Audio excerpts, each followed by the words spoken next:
So let me show you an example. Let's switch to Markdown. Talk about uh, let's see a system of equation as in practice, and where matrices come into the picture.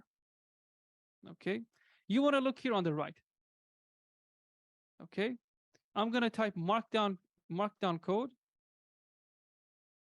but you look in the right. By the way, if you want to learn about Markdown or LaTeX, which I'm going to be using, you can also go to the dashboard. There's some reading material which you can check out. Linear programming example. So let's say this is our objective function. Okay, we want to either maximize or minimize this. So we want to modify the parameters or find out what x and y must be equal to so that this function will give us the maximum value or the minimum value. It depends on the problem.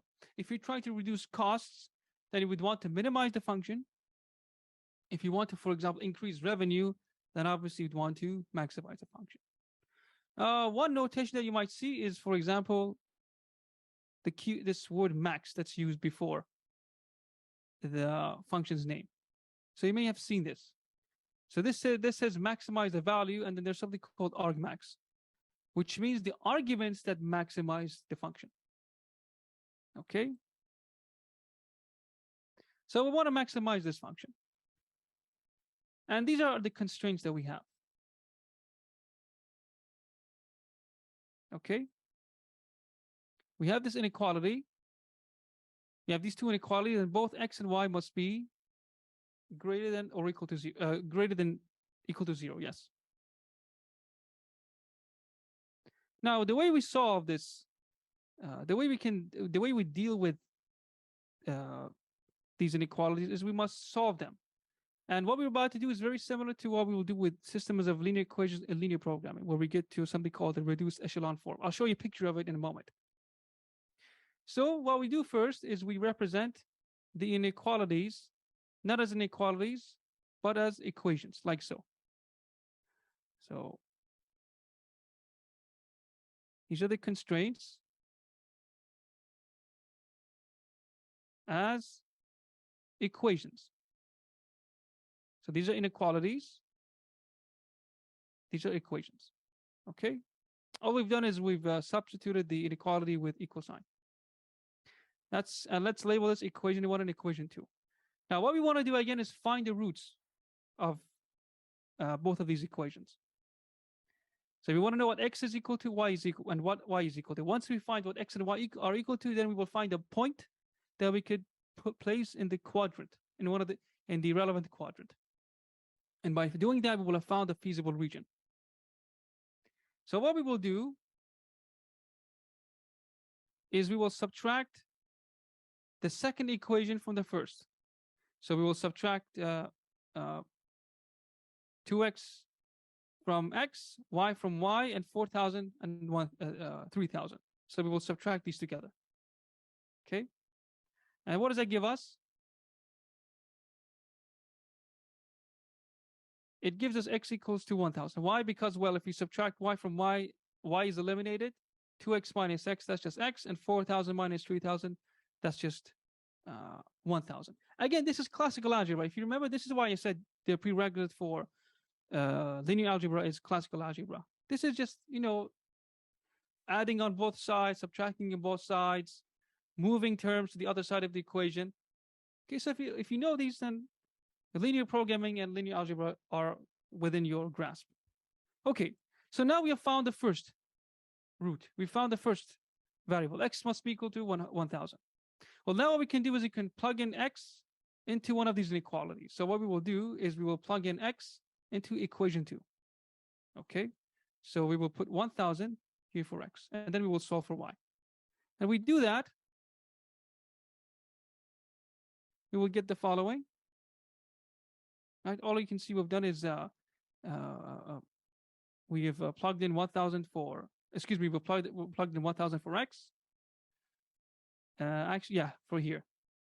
So here we have x plus y equals 3,000. Now we have 1,000 plus y equals 3,000. And then we just solve for y, which gives us 2,000. Now what we have done is we found y as well. So we have the points X and Y. And what are these points equal to? X is 1,000 and Y is 2,000. Okay. Now, if I were to show you a picture of this feasible region, there we go. There are the points. So that is our first constraint. That is our second constraint. We perform arithmetic operation on both of them. In this case, all we did was subtract. Now in practice, you're gonna have more than two constraints, and you're gonna do a lot more row operations. Something in linear algebra. I'll come to this in a moment. But as you can see, once we have found the point, once we have found the roots, we now have or are able to plot the feasible region. So as long as the parameters are within this feasible region, then our objective function is optimized. And again, optimization means that the function will give us maximum results or minimum results, depending on what we're trying to do. This is essentially what linear programming is. Okay. Now, obviously, this is a very simple example. There's more. Something that we will also cover in this course is called the Simplex algorithm. And if you learn linear programming, then you can even advance to something called nonlinear programming, where your constraints are not linear. So they are polynomials. Okay. That was a simple example. Now, let's see how this relates to linear algebra. Let me open another tab here. This is an example in linear algebra.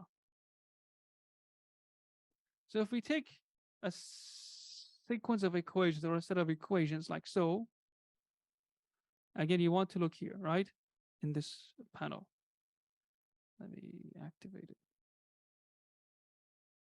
Here again, we have a set of linear equations. Again, how do we know it's linear?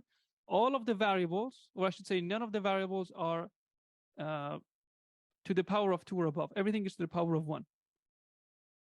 That's why it's called linear, produces a line. If there was a square, or if it was squared or cubed, then we would looking at curves. What we do in linear algebra is we take all of these terms, both from the left and right side of the equation, and we isolate the constants like so. So we take 2 and 1 from x, y, z respectively. So that's what we get here. And then, of course, the fourth column is the value at the right side of the equation. The way we would solve this, what we do is we have to essentially find the roots. We have to find out what x is equal to, what y is equal to, what z is equal to, by eliminating these constants, like we did in the linear programming example.